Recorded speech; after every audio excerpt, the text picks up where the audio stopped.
system. Oh man.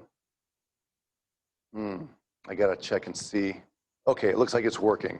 So hopefully we're good to go here. All right, now let me change the camera because it's focusing right on Tyler up here.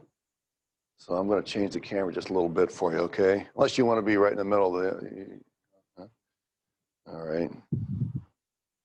Let me see if I can make this.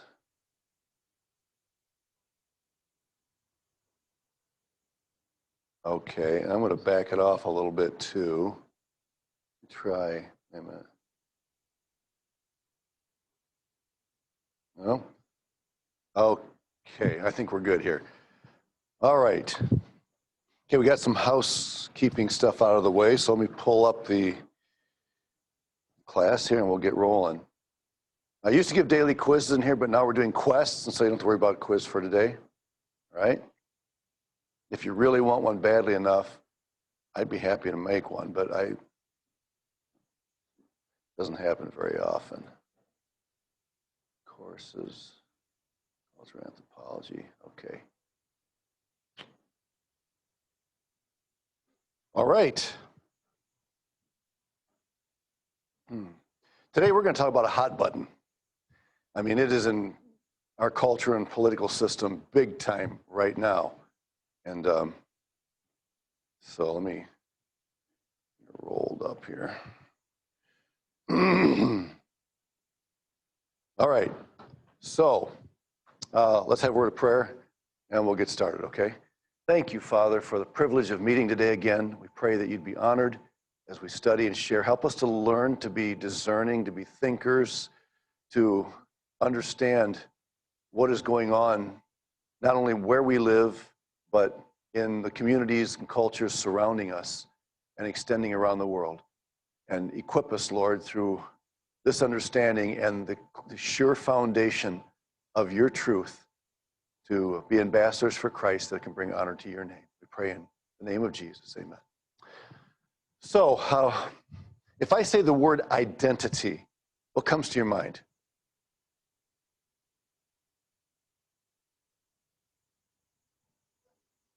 What makes me me? Good, good. What else?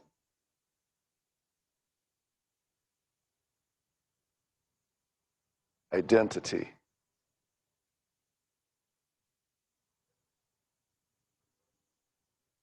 Okay, how important I am in the culture. And that's related to what makes me me. To what extent does me, I, have to do with what others think I am? That makes sense? Is my identity, or to what extent is my identity keyed on what others think? What are the three main sources that would determine who I am?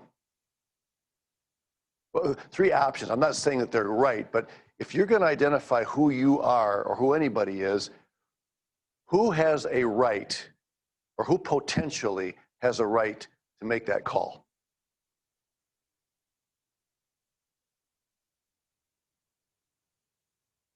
You understand the question? Who decides who you are? Who decides your identity? There are three possible overarching options. What? Okay, God, and let's broaden that and say some transcendent being outside of our reality can decide that. Who else, potentially? Society, others, the community, however you define that, may decide who you are. And the third alternative is yourself. And so where are we at in our country? Yeah, it's all about me. I can't tell you that you're a man or a woman. If you really take that, And so these are your three basic foundations for determining identity. Do you decide? Do others around you decide? Or is there some transcendent being that decides? If there's another option out there, spit it out. Those are the three that come to my mind. All right, now, you and I approach this subject with a biblical bias, right? We believe that God decides. So if God created you to be a man or a woman, then it's a done deal. Conversation over, okay? Interesting. So this is a huge subject. Let me grab my chew toy here. All right. We're talking about identity. Who's important here? And it's not just who's important here, but that it does have a lot to do with, where you stand in relationship to other people. All right.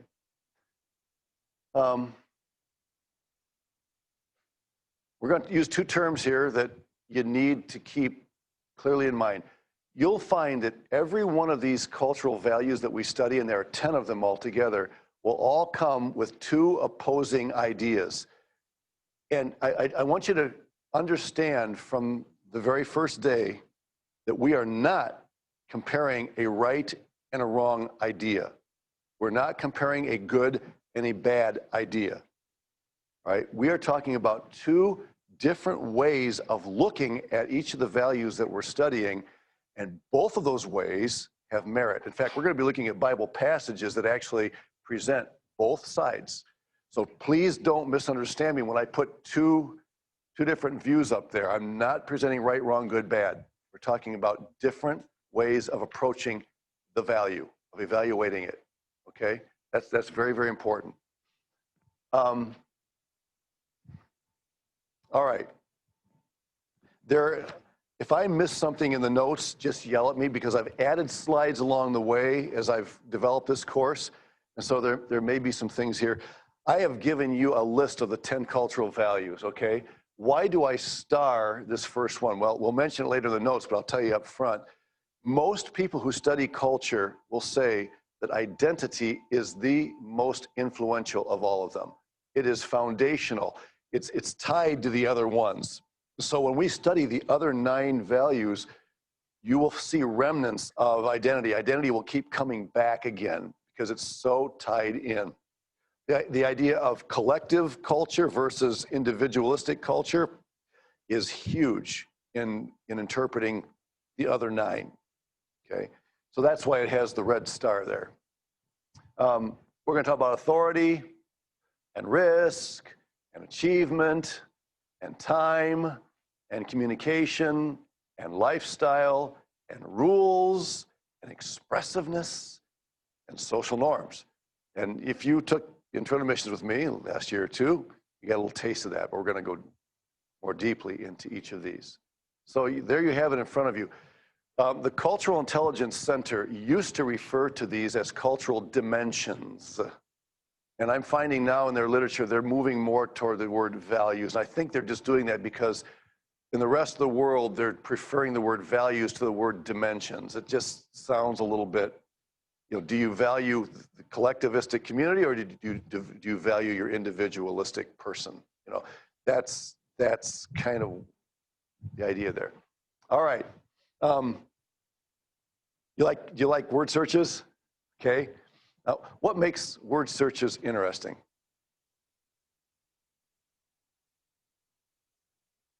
Yeah. Okay. And even when you don't see it, it's there. And so your curiosity is piqued, right? Word searches are designed to really stimulate your curiosity because you know that those words are there, but you got to find them. That's what I hope to do in this class. I want you to be aware that all these cultural values are in society, in any society on planet Earth. And your curiosity is piqued to discover, okay, where are they in which society, in which culture? So that's kind of the idea. So do you see any of them? Anybody ever spot one of them so far? Okay, you have. All right, I'm not going to ask you to point them out, but there's identity, there's risk, there is lifestyle, and you got communication and expression. Sorry, I'm in your way there. And authority and time and social norms and achievement and rules. I think all 10 of them are there. Okay. Now, if you think I, invented that, well, no, I just went online to one of those, you put the words in, they make it for you apps. I love it. So there you go. Actually, one year I spelled, I made a mistake on one of those. I had to insert a letter. Anybody see it? Yeah, social norms. I was gonna go back and redo it. I thought, phooey on it. The students will never see it. Well, you saw it. So yeah, I had to throw the I in there. It said social norms. That's really weird. Never heard of that. Okay. So they're all there. And in what culture is it most difficult for you to identify these?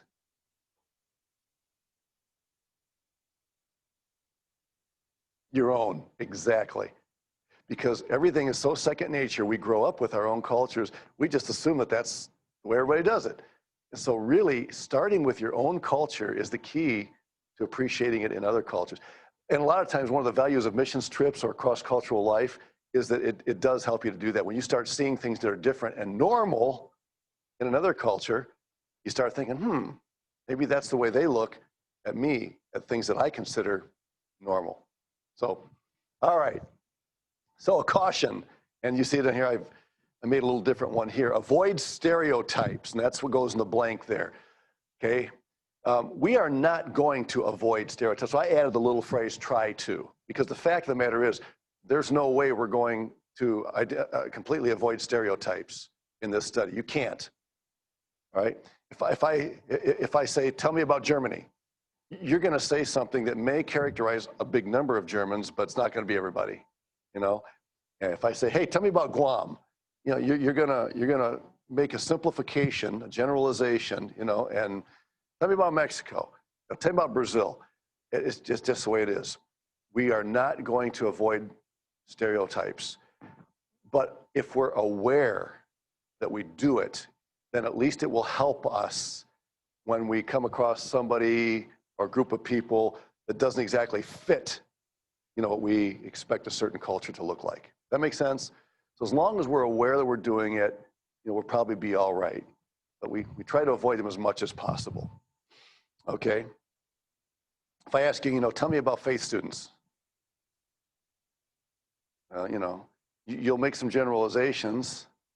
Or if I ask somebody on the outside, by the way, there's a couple of terms that we don't use here. I'm going to write them over here on the board for you. But they are important words, and maybe you've seen them somewhere. Either of these ring a bell?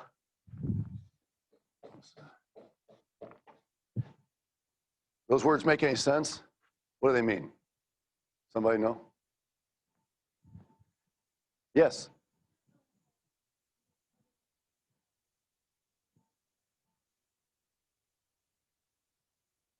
Right. Are you the insider or the outsider? And so emic is the insider, or emic, it depends on if you go to one of those pronunciation sites, you know, they'll give you their idea. Okay, that's you studying your culture from within your culture. Americans are like this, or faith students are like that, okay? Edik or edik is somebody from the outside looking in and saying, no, this is what faith students are like. and you may say, no, we're not that way. And they say, oh, yes, you are. And the fact is, both of you probably are right to some degree, because they'll perceive something about you as a faith student that you don't notice because you've been in this group for a long time. See? But you will also be aware of things that they don't know about because they don't live where you live inside the group. So really, both emic and etic perspectives are important in studying a culture. It's not necessarily true that the people on the inside always know better than the people on the outside. There may be details that they know, but their perspective is skewed because they've grown up in that. All right? So both of those are important. Okay. Let's move on here. This is just a little extra. The darker the color here, the more individualistic the culture. Now, if you look carefully, can you notice different regions of the world where the dark cultures seem to dominate? Oh, they're putting some over there. What do you notice about the real dark individualistic ones? Where are they concentrated? Yeah, you definitely have. I mean, North America, and then a good chunk of Western Europe, which is we call the West. Yeah, and then notice Australia, New Zealand also. Okay, and some people will point out even South Africa because of the influence of Great Britain in the past. We're going to look at a map later on in the semester of clusters in the world, and the first cluster we will study is the Anglo cluster. And it really is characteristic of three locations, the ones that we just identified, here, here, and here. Actually, more here, the British Isles. These, the West is individualist, but not as much as Britain, per se, the UK. All right? So most of the world, if you look at the majority of the world's population, it is more what?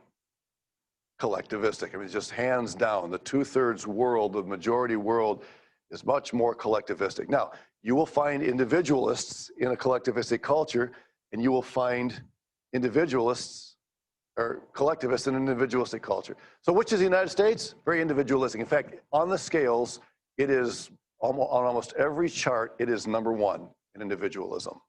Give me some slogans in America that reflect our individualistic attitude. Have it your way, Burger King.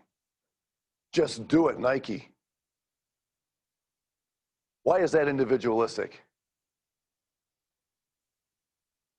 Regardless of what anybody else thinks. Yeah, it's your life. When I was growing up, the Army had a commercial. Be all that you can be, find your future in the Army. It's all about you. You think of any others? Slogans, sayings that reflect that idea? What's that? Live your best life. Yeah. How many times have you watched a commercial that says, you deserve something? Yeah? You deserve. Yep. Those are all individualistic ideas. And you say, well, that's just appealing to human nature. Yes, it is.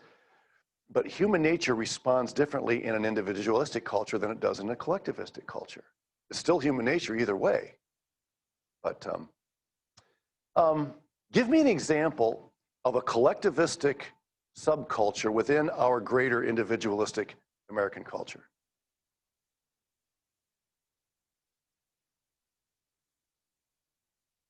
A subculture that maybe even you're a part of or have been a part of, you would say it's pretty collectivistic. It's all about the group.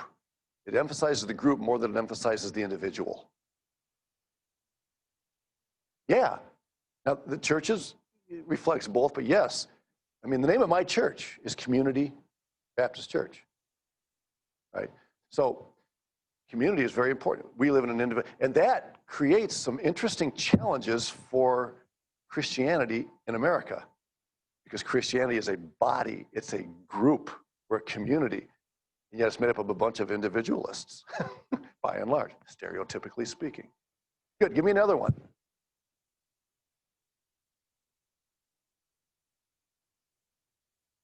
A subculture within our culture that would be collectivistic. Sports teams.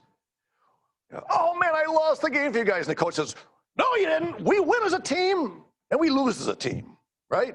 And he's right, usually. Yeah. I've seen some cases where it sure looked like that guy lost it for him, but yeah, sports teams. Good, what else?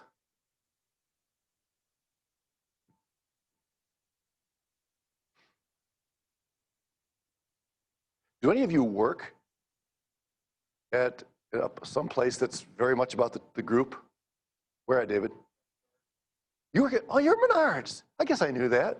What's your job there? You're in hardware. Oh. What's that? Oh, at Altoona. Okay, yeah, but I think you did tell me before that you worked there, yeah. So what is it makes it, what do they do that promotes that?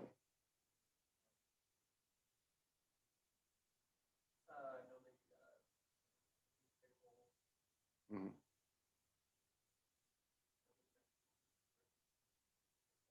Mm-hmm. Okay. Good. Yeah. And most places of employment that serve the public want to cast that image. We're a team, we're here to help you. Hospitals can be very collectivistic, right? I'm being stereotypical. At least that's what they want to portray. You know, this is the family of doctors here. This is the, yeah. What about the military? Oh yeah, you're one of us now. You know, in fact, the military works very, very hard to strip you of your own identity. If you've ever been, I've not been in the military, but I've talked to enough people and heard enough. Anybody, you've been in the military here? Anybody?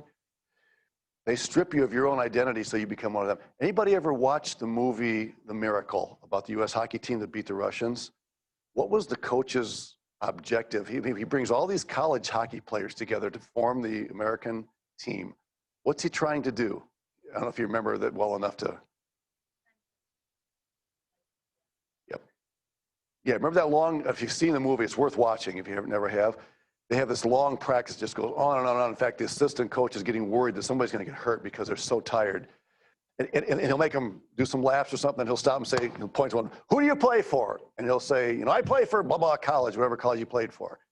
Okay, back on the line. He's running them again. He runs them for like an hour, and they're about ready to die. And finally, he takes one of the hardest guys of all, you know, just one of the most stubborn of them all. And he says, who do you play for? He says, I play for the United States of America. He said, okay, practice is over. Go get dressed. What's he doing? He's stripping them of that personal identity so they become part of the group. So in every one of these cultures, no matter which side you're on, if individualistic or collectivistic, there's going to be a subculture or two or three that are really the opposite. What is the most collectivistic entity that exists in any culture? The most collectivistic entity of any culture in the world. Everybody has it. Huh? The family. Exactly. And when we talk about, we get into this more, we'll talk about the family. Even in individualistic America, maybe not as collectivistic, but the family is still very important. Okay. I'm going to come back to that in a second, just a second. All right, number two then, identity is perhaps the most significant cultural difference. A, it impacts the most fundamental questions of life. Education, finances, friends, marriage, employment, religion, etc. Okay, it's very, very important. Just ask yourself, when you go to church, and this is a very personal question, and I don't want you to answer it here. When you go to church, when I go to church, are we there for people to notice who we are, or are we there to collectively worship? When you sing in church, you want people to hear you? Now, some of you, the answer is easy. But, or do you want, you know, are you really intending to blend with them as a body? If you teach a Sunday school class, are you teaching it because you want to promote who you are and how well you teach? Or are you doing it because you really want to help the body to grow together in Christ-likeness? I mean, all those questions pertain to this subject. Okay, the most individualistic nation. Oh, sorry, letter B, letter B. Therefore, it is foundational to other cultural dimensions. And notice I'm still using the word dimensions there in the notes. Just understand that dimensions and values is going to become interchangeable here. The most individualistic nation, we already said, is the United States. What do you suppose is the most collectivistic nation, according to the charts? And this is subjective, but there's one that stands out in most charts. They have made just about everything that you're wearing and that's in this room. China. If you don't believe me, just start looking at things. Yep. China. Now, China has changed. We said this last time. The influence of globalization and Western culture has made an impact on other countries in the world, but still, China is considered to be the most collectivistic nation on earth. Okay. Okay, letter D. Some characteristics of an individualistic culture. A baby is placed in its own bed and own room. Now, watch this. Somebody's gonna have a baby, right? So what are they doing? They're fixing up the baby's room. They're painting it, they're getting curtains, and they're putting up little toys and things on the wall. Why? Because it's gonna be the baby's room. And now, I realize that depending on how big of a house you can afford, or if you're living in an apartment, but given the opportunity to have a separate room for the baby, right? Most Americans will have a room for the baby. Not everybody, stereotype, but most people. And we did. And so why is that? Why do we want the baby to have its own room? Why don't we just put the baby in bed with us? I mean, forget about the possibility of rolling over and smothering him, but I mean, you know, other than that, why do we want the baby to have its own room?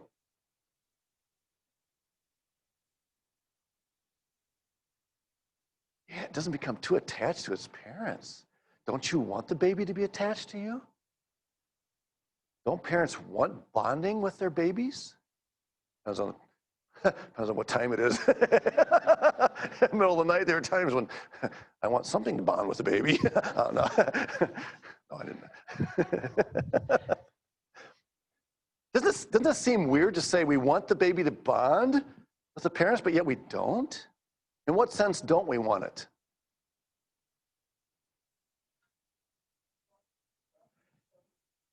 You're thinking ahead. Exactly, Arlene. What's happening? You're thinking about the ultimate goal of this child. You are preparing this child to go out and live its own life, right? Independence, autonomy. Now, that is an American way of thinking, a Western way of thinking. Not every country in the world is thinking about that as they raise their children. Most of the world is actually thinking differently. Most of the world is thinking, how am I going to help this child to live in community? Because collectivist societies aren't thinking about autonomy and independence. They're thinking about how the child is going to fit in. Interesting. So, we give them their own bed, their own room. B, the individual must be true to himself or herself. Look, I'm not going to be totally politically correct all the time. If I say he or himself, okay, you understand I'm talking about everybody, all right? Just it's getting to the point where you don't know what you can say anymore and what's right. Letter C, individual freedoms are paramount.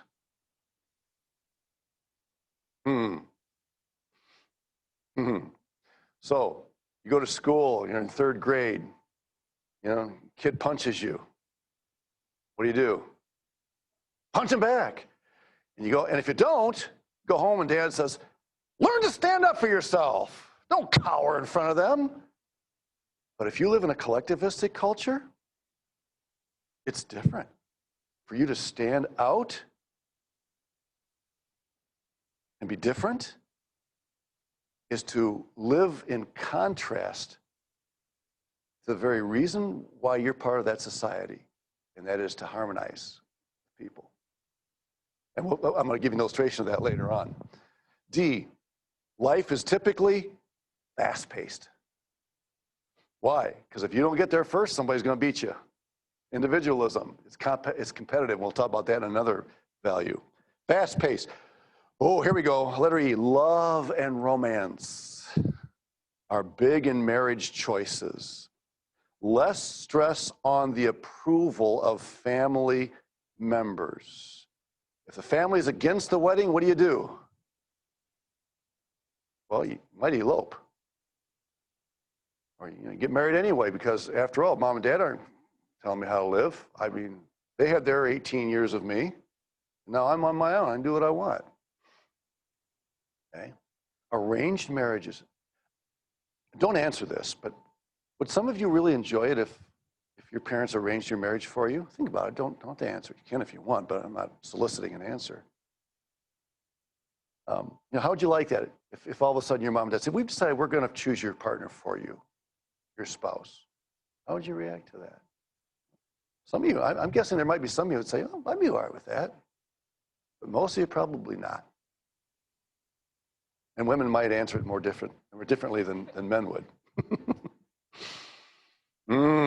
Okay, F. There's little distinction between in-groups and out-groups. It's not fair, you were here before. But yeah, what's an in-group? Well, that's a group that you're really bonding with. The out-groups are the ones that are more detached, okay? So you talk about like sports teams and even suite mates or dorm mates, your class, you have class chapel, you have class meetings, you plan things. All those are kinds of in-groups, right? Okay, so number one, in-groups, groups to which you feel more loyalty. Now, actually, loyalty is generally a collectivistic term. But remember that even in individualistic cultures, there are collectivistic subcultures, and loyalty is very, very important. If you weren't loyal to your, to Menards, you probably wouldn't last too long. Now, I like loyalty when I'm calling my carrier and saying, I want a better deal. It's the best we can do. Well, I'd like to speak to your loyalty department. And I've done it. The older I get, the less I worry about what people think about that. And so so they'll send me up to, hey, I've been a customer of yours for over 10 years. And you're telling me that you're going to give a better deal to somebody that's trying to sign up for your service than you're going to give to a guy that's been here 10 years. And that's what they do. You guys know that, all these phone companies. If you're a newbie, man, they'll put the red carpet out. But if you've been a customer for 10 years, so, the loyalty department. I'm on the in group here. I expect more than that from you. And I've gotten it. That's one of the things I learned in Brazil. I learned to chorar, to cry. If you learn to cry enough and whine a little bit, it's amazing what you can accomplish. Try it with your teachers.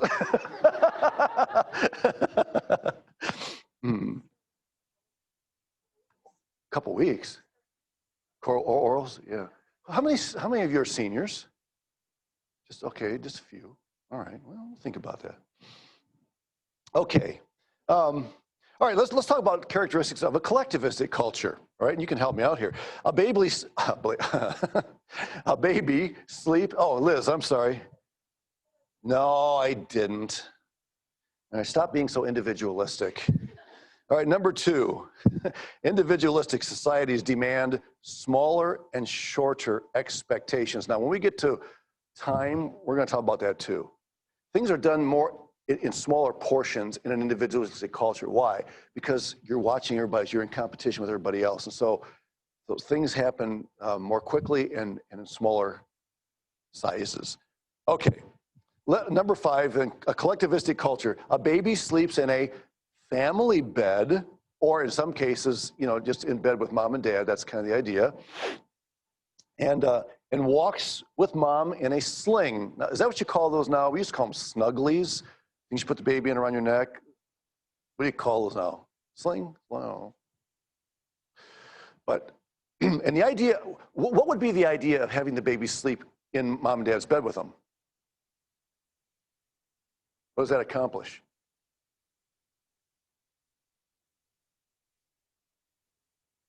Well, if mom and dad are fighting, just put the baby in the middle. And no, that's not the idea. What's the idea? It's the obvious one. Bonding. Exactly. Right?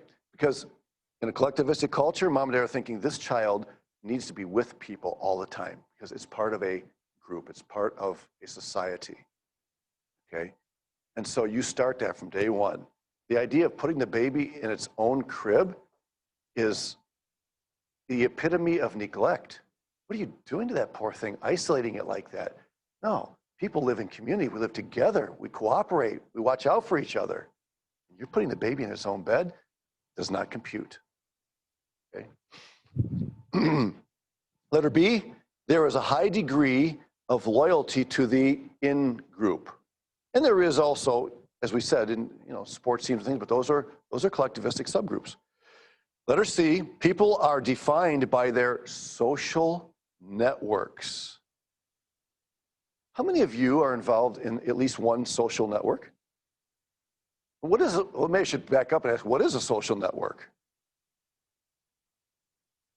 Can you give me an example of one? Maybe we'll do it that way. Give me an example of a social network that you're involved in. Yeah. When we think of networking, sometimes we think of like, Facebook and a lot of, the social media stuff, but it can be things like church as well. Yeah, social network is any group that you're involved in where there is interaction going on. The whole idea of network is interaction. So it's a really broad term, okay? But that's huge. And by the way, that's one of the reasons why social networking works all over the world. You ever notice that? Can you think of a country in this world where social media is not popular? There may be one out there, and if it is, it's probably because the government restricts it. People like that because people are social beings. All right, letter D, a high priority is placed on honoring the family. There are countries in this world where Whoever the oldest patriarch is calls the final shots.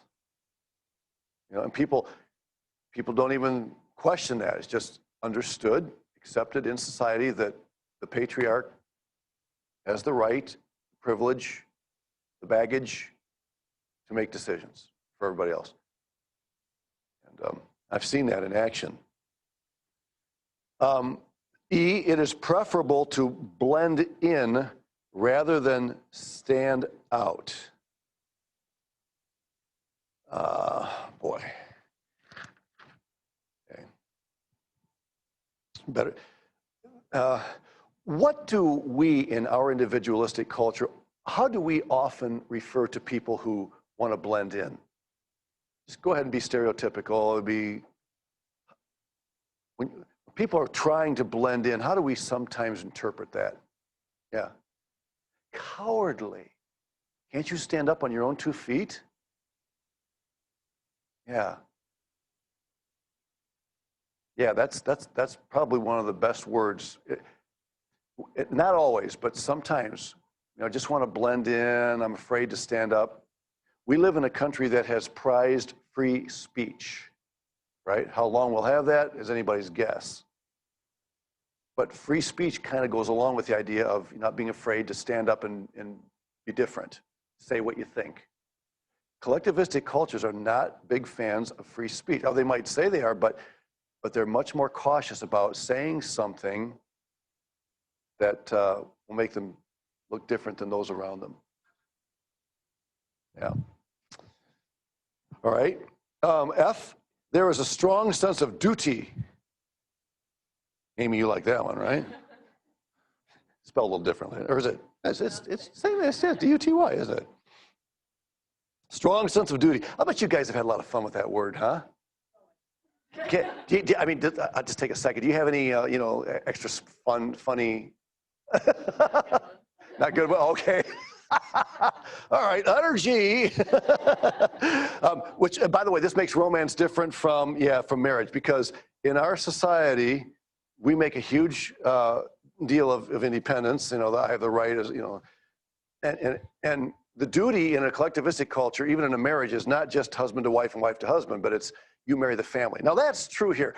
I've performed weddings here, and I tell them, you know, you're marrying the family, and you really are. Now, some they get married, they move away. In a collectivistic culture, this is intensified. You are marrying the person, but you know, you're marrying the whole family.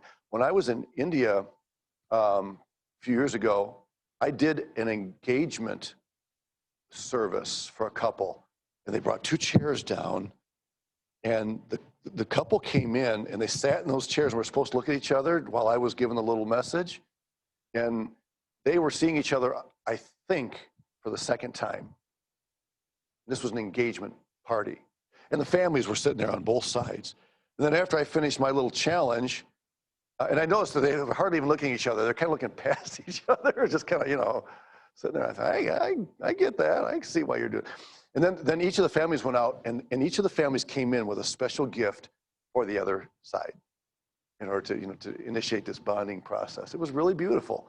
For the gal, they brought in a beautiful dress they'd bought for her, and for the guy, a really nice shirt and outfit for him to wear. And then they went out, the couple went out, and they put those clothes on, and then came back in again, and they had a feast. It was really beautiful. And then about a week after that, I did a wedding for a couple, and they'd seen each other 2 or 3 times. They had been allowed to talk to each other the last few weeks before the wedding on the phone, but they weren't allowed to see each other. So they were seeing each other for the 2nd or 3rd time at the wedding. And they sat, they stood, and I gave a message for that too. I didn't tie the knot, but I gave the challenge. And then they had this huge reception afterwards, and oh man, it was beautiful. It was really, somebody spent a lot of money on that. The reception is much more elaborate than the wedding itself, the ceremony. Yeah. Okay. G, life is lived at a slower pace. That just sounds so nice. Wouldn't you like that? Part of the, no? You like the fast-paced life? Yeah, it is. It is. I had a hard time with this in Brazil. I'd drive home after a hard day at the seminary, And I still had things to do that night. And I remember driving by and seeing people just sitting out and seemingly staring out in the distance. I'm thinking, don't you have anything better to do with your time? And to me, it was like they were wasting their time. But in their eyes, they'd worked hard that day, and now they were just sitting out and relaxing and thinking with no agenda, no obligations that evening. You know something? There's something good about that. You can go too far in either direction, but unfortunately, I never got there. Still wrestle with that. All right, there's an African slogan. Here you go. You see it there in your notes. If you want to go fast, go alone. If you want to go far, go together. Yeah. Is there any, you have different Olympic competitions on the track. Have you ever heard of a competition where you have a group and they all have to cross the finish line before the team wins? Everybody crosses together. I mean, you have a relay. It's kind of like that, but think of a race where you have like 3 or 4 people on your team and you don't cross the finish line until the last guy comes across. I don't think there exists a race like that. Probably not room enough on the track for it, but I don't know. I just think if you had 2 nations competing and each had like 4 people, they had 8 people, and you're not done until the last guy on your team is across the track.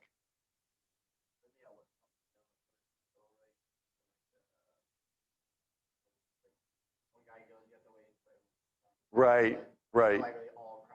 Yeah, the relay idea kind of, anyway, just thought I'd ask. All right, caution. Exceptional tendencies do not signify a change from one to the other. This comes very slowly. The values that we're going to be talking about, these 10 values, they are generally deeply embedded in a culture. You guys understand the difference between classical culture and pop culture? What's the difference? I'm assuming you've studied some of that in other classes. What is pop culture? Trendy, come word popular. Pop culture can change from today to tomorrow, right? We even see pop politics, some of the issues that are out there. Look at the LGBT thing. I mean, what they said yesterday, is no longer true today. And in fact, the Oxford Dictionary changed one of the words in their dictionary because of a change that took place in the LGBT vocabulary. I mean, that's pop culture, music, art, all that. Classical culture are those things that are deeply embedded in the culture. They don't change overnight. Identity, that's not going to change anytime soon. There may be flashes, you may meet some people, you may see some waves, but to shake that foundation is going to take a long time to happen. Okay, and this is the type of thing we're talking about in this class. All right, so let's take a look at this pyramid. Have you guys studied Maslow's law in school, in high school or whatever? Yeah, you take the physical and security and love and esteem, and the ultimate goal is self-actualization. In the American school system, that's really the goal. I mean, if you talk about you talk about classroom goals or SLOs, this is the ultimate self-actualization. When that student finishes high school and graduates from high school, he or she is ready to go out and live in this world, get along. Okay, this works in an individualistic culture, but it'll never work in a collectivistic culture. What would you put at the top in a collectivistic culture? It's the blank that you're going to fill out there. What do they call it? What does a collectivistic culture call, the ultimate goal of its people? Yes, the blank there is social harmony, not self-actualization. If you don't know how to live in the group and how to be a part of the group and to function within society as a member of that group, you have failed. And that is very, very important to keep in mind. And if God sends you to the mission field, let's say you plant a church and you're going to have a business meeting, okay? And in that business meeting, you're going to employ Robert's Rules of Order, okay? You're in a collectivistic culture. You're probably going to find, number one, you'll get very little discussion in that meeting. I'd like to hear your opinion. Opinion? Opinion smells like individualism, right? So you're trying to get people to state their opinions, and you're having a hard time. Then when it comes time to the vote, nobody wants to even vote. It's not that we don't want to vote no, it's we don't want to vote at all. And if there's somebody in the church who's important, and that person thinks a certain way, decision's made. What are we having this meeting for? And some of you remember a case study we did in Intro to Missions about that. The Reverend Chu's decision he had to make. You may remember that case study. So, even things like church polity become very, very important from one to the other. Okay, so self-actualization is not the goal in a collectivistic culture. All right, number 6, how would this look at the societal level in governments and economies? Okay, well, what are the two systems that you hear about in the news now that are competing with one another? It's capitalism, that's the first two blanks there, capitalism versus socialism. Socialism largely thrives in a collectivistic culture. Now they're trying to make it work here, okay? And you and I know that ultimately it doesn't work, at least the extreme version doesn't work even in a collectivistic culture. We're not going to get into politics here, but capitalism it thrives in an individualistic culture. Why? Because capitalism doesn't work without competition. There has to be the dog eat dog, step on somebody to get up the ladder. I'm probably speaking hyperbolically here. I think the principle of capitalism is fine. I'm a capitalist, I'm okay with it. But given human nature, what it is, eventually that's what can happen. Socialism is more adaptable to a collectivistic mindset. Okay, and again, these are very general, stereotypical statements. KFC and McDonald's. There are bigger eat-in areas, and this is really sad. There's no employee of the month. David, they have employee of the month at Menards? Yeah. Anybody else ever worked a job here? There's an employee of the month. Somebody gets their picture up, or somebody shouts out their name. It's a real common practice here. You won't go to a collectivistic country, and Japan's not going to host the employee of the month. Why? Because that person is standing out, and the purpose is not standing out. Purpose is fitting in. Right? And when we were in Japan, I don't remember if it was a KFC or another place like a fast food place where it really wasn't fast food the way we think of fast food. You went in and most people would actually grab their stuff and sit down and eat. And they wouldn't grab it and go. Now, sometimes they do. That does exist, but it's not as popular as it is here. All right. All right, some tips for working with individuals, okay? Individualists. Remember that the locus of control, there's no T on that, it's not the bug, okay? Locus, L-O-C-U-S. The locus of control lies within the individual. That's what it's all about. That's why mom and dad put you in your own room. They're trying to teach you to think for yourself. The toys that you play with are typically toys that are designed for one person to play with. Okay, and so locus of control. B, allow for autonomy. And now this is at the end of every one of these studies, we're going to come to some tips. And when you read these, imagine yourself coming from the other side. So tips for working with individualists. You're from a collectivistic culture. You're coming to work with an individualist. These are things you should remember as a collectivist, okay? The locus control is with the individual, so don't expect a lot of cooperation and decision-making. It does happen, but not always. Allow for autonomy. And then C, be aware that rapid decision-making is important.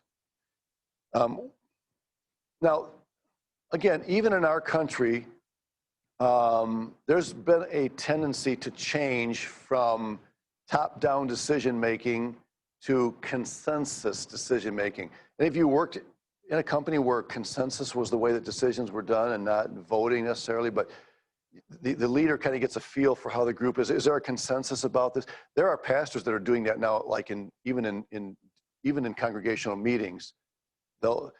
I was at a church in Brazil, and Brazil is collectivistic, where the pastor never said all in favor say aye. They would discuss something, and when it came time to vote, he would say, anyone opposed? I thought, that's interesting. But because it's a collectivistic society, he just assumed that by and large the people were following.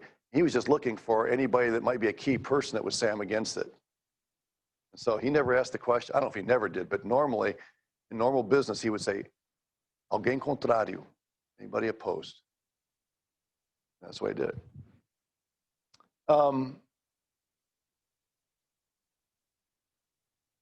All right, number 8, tips for working with collectivists. I don't know why that one's not highlighted, but remember that the locus of control lies within the in-group. It's a hyphenated word, in-group. Now, when you think of in-group, what's the word we use for that sometimes? Something we don't like. Cliques. Yeah, I mean, one of the biggest fears of pastors in churches is cliques. And a lot of times those are family cliques, or they can be, maybe it could be an age group, maybe it's the founders of the church, if the church, the cliques are taboo, they're considered really dangerous in our churches. In a collectivistic culture, there is a certain recognition that this group of people, and usually they're older people, have the wisdom, they are the people who are esteemed as decision makers. So we might view that as a clique. They would view that as using your head, letting the people who have control. We're going to talk more about that whole issue of authority in another value. Okay, letter B, allow time for consensus building. This is important. When corporations get together and work together, what happens a lot of times is that the Americans, for example, will do a lot of the talking, and if there are Chinese there or Japanese, they'll sit quietly.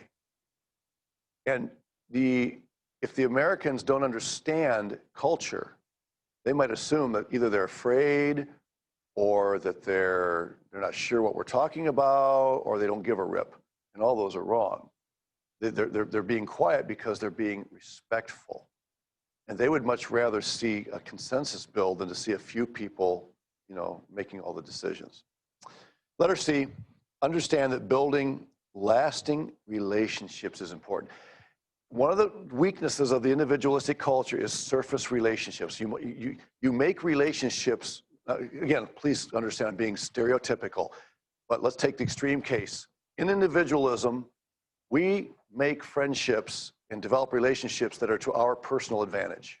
I'm being very, very stereotypical. Therefore, they can be very surface relationships. They can be very temporal, because once I have acquired what I want, that relationship is trashed. Okay, in the extreme case. Collectivistic cultures, no. It may take a long time to develop a relationship, but once it's developed, it goes very deep and it's very enduring. It'll weather the storms. Okay, so those are two extreme ways of looking at it. Now, you thought we were done, didn't you? I'm sorry to disappoint. I got some other things I want to share with you here. By the way, because this is a long class and because the restrooms are right there, if you need to get up and use the restroom or fill your water bottle there at the fountain, I'm okay with that. Now, if 19 people get up and walk out, then as an individualist, I'm going to get worried about what the collectivistic group is doing. All right, I'm not going to leave this up here for you to copy everything. There are lots and lots of charts like this available online where you can find. This is Geert Hofstede. He's that guy I mentioned to you before, Dutch, probably not a Christian, but did a lot of study in this area, and there are some interesting contrasts there. I thought this was helpful. On the left side, you must learn to think for yourself, individualistic. Now, there's nothing wrong with that. Okay, again, we're not talking about right and wrong. We're talking about different. Over here, you must do what is best for the family. Now, if you're a pastor or you're a parent in the future, if you could somehow blend these two together, okay, you're going to be way ahead with your followers, whoever's following you. Because biblically, both of these principles are true. We do need to learn to think. Give me a reference in the Bible that encourages you to think for yourself. Have you studied the Baptist distinctives yet? Because one of those verses shows up in the distinctives. I'm sorry. Individual soul liberty, what's the key verse for that? Romans 14:5, let everyone be persuaded in his own mind. When it talks about questionable things, okay? That's learning to think for yourself. But at the same time, you do what's best for the body, the family. Both of those concepts are found in Scripture, and we try to encourage that as much as we can. But understand that depending on the kind of culture you're in, it may be more difficult on one side or the other. So, is the Bible individualistic or collectivistic? Okay. Let's narrow the playing field a little bit, and let's talk about Jesus and his disciples, our relationship to him. Give me a passage of Scripture that emphasizes individualism positively in the New Testament.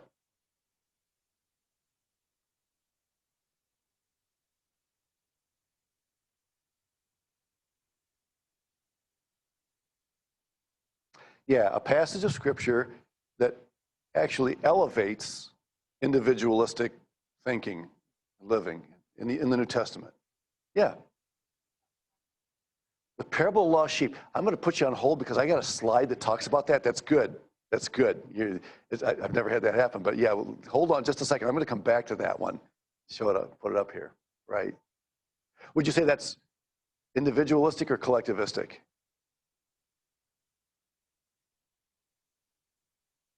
Okay. All right, going after the lost sheep, leaving the others behind. Good. All right. Any other come to mind? The Bible values individualism.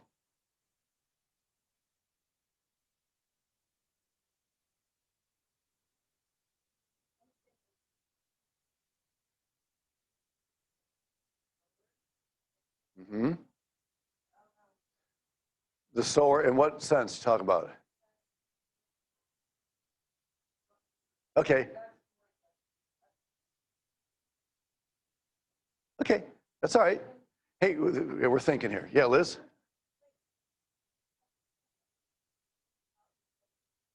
Mm-hmm. Mm-hmm. Yeah. Each one will give an account of himself or herself to God. That's individualism. So we should be thinking about how we do as individuals, right? We are accountable to Jesus individually. Good. How about collectivism?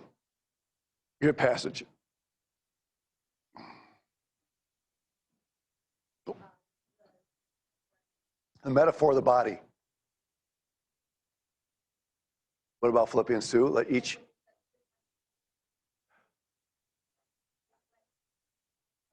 Okay. Okay. Yeah. And you can read through the Bible and find evidence of both throughout. If you came up with those, that quickly, there are others as well. The Bible mentions, I mean, even the body, doesn't Paul say in 1 Corinthians 12 that those members that seem less, weaker or less important are actually more important? I mean, he's actually distinguishing those that are often considered the weaker members, calling attention to them. Yeah. Okay. So collectivism. Joshua. Okay. Achan sins. And what does God say to Joshua? Israel has sinned. And you can hear the whole nation say, wait a minute, what are you talking about? Don't throw me into that. Well, I'm sorry, God says. I'm being a little creative. You've already been thrown into that. You're part of this nation, whether you like it or not. Achan sinned, and you did too. Is that fair? Well, you better be careful how you answer it because it says so right here. This is what God said that. Israel has sinned, not Achan. Wow. Can you imagine the uprising you get in a church if somebody did something and they say, okay, our church has just sinned. Somebody in the church steals, is caught for stealing. Our church is guilty of stealing. What do you mean? Don't throw them. Collectivism. Now, the Bible makes a distinction between personal guilt and the felt consequences. Okay? The Bible makes it clear that the father will never be guilty of the sins of his son and vice versa. The consequences are shared. Right? How about Acts 2? Everybody that believed were together. They had all things in common.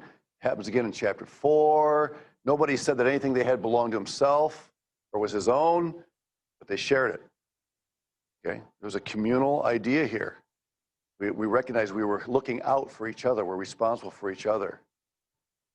Pastor Joshua said this morning in chapel, are we Sunday Christians alone, or are we a body throughout the week? Individualism. There it is. Each of us will give himself account of himself to God. Whoever sows sparingly will reap sparingly. Whoever sows bountifully, there's that individual difference between some and others. This guy returns, he receives a kingdom. He ordered these servants, they'd given the money to be called to him. They might know what they gained by doing business, each one individually. Okay, back up, here we go. Individualism. What man of you, if he has 100 sheep, if he's lost one of them, does not leave the 99 open country and go after the lost? Now, I'm with you. I'm from an individualistic culture. When I read that, I think individualism. His focus is on the one lost sheep. But is it that simple? What's he want to do with that lost sheep? Bring it back into the fold. And when he comes home, he calls together his friends, his neighbors, the whole community. Rejoice with me, for I have found my sheep that was lost. Yes, there's an individualistic element in that, but the ultimate goal is to return that sheep to the security of the fold, of the flock. And so you can't, when we read it, immediately what comes to our attention is it's about the one sheep. But I think that there's a collectivistic element there, and that's important that we recognize those as we read. All right, real quick, I know it's about time, we got about 6 minutes. This is a true story. Missionary, I don't know if he's a missionary, he's a guy visiting in a public school in Japan. And he's sitting in the back observing because he wants to learn about how school is done in other cultures. And so in the class, the teacher calls on a student. Come on up and draw a parallelogram. You guys know what a parallelogram is? Good, because I'm not sure I do, but let's just, is that the one where they both go this way and they both go this way? Or they, yeah, okay, anyway. So the kid comes up, doesn't have a clue what to do. He tries drawing something, and the teacher says to the rest of the class, did he get it right? No! Everybody in harmony, no! Try again. And the guy in the back, he's a teacher from America. He's sitting there, he's thinking, ooh, this is a bit awkward. So the kid picks up the chalk, tries again. Teacher turns, says, did he get it right? No! And now, the guy in the back is really starting to feel sorry for this poor kid. What is this teacher doing to this kid? And he's thinking to himself, there's got to be somebody in this class that knows how to do this. Don't you bring your example student up to demonstrate to the others how to do this? She's bringing the kid that doesn't have a clue and putting him on display, knowing he's going to mess up and knowing that the class is going to shout in harmony, no! This goes on 3 or 4 times. And finally, she says, try again, and he gets it right. And she turns to the class, she says, class, did he get it right? Yes! And they're all smiling, and the kid gets a big smile on his face, and he goes and sits down. What just happened in that classroom? That kid was conformed to the group. Social harmony was achieved in that classroom. Now, can you imagine that happening in the States and what some parents might, if that kid was an American kid and he went home crying because he was publicly embarrassed in class, can you imagine what might happen to that school? The phone call, my kid was publicly humiliated in front of that class. And that teacher would be called on the carpet, how dare you put a kid in the class through that. He has a right to be who he is, and you can't. That never happened. Nobody called. Nobody got in trouble. Everybody understood that the focus of that class was to bring that student into conformity with the rest of the students. And when social harmony was achieved, everybody was satisfied. It's a very, very different way. Bullying, big deal in our schools here.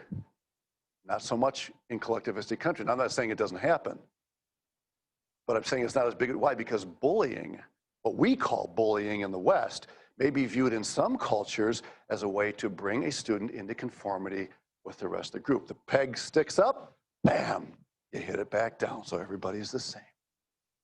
See? Well, you can get legal trouble for that here, but not in some places. Again, I'm speaking in very extreme terms. There are variations of that depending on where you go. So just something to keep in mind. And you guys who are teachers, if God sends you to another country to teach, make sure you understand the thinking in that culture as it relates to this. All right. Body, there's the body, one we talked about. You stand back, you see the collectivistic element, you zoom in, and you see the individual pictures. But that was pretty cool. Mosaic. All right, whoops. All right, we made it. 12:13. All right, and hey, if you see an article you want and you haven't given me your choice yet, just email me or whatever, and I'll get you on the list. Thank you very much.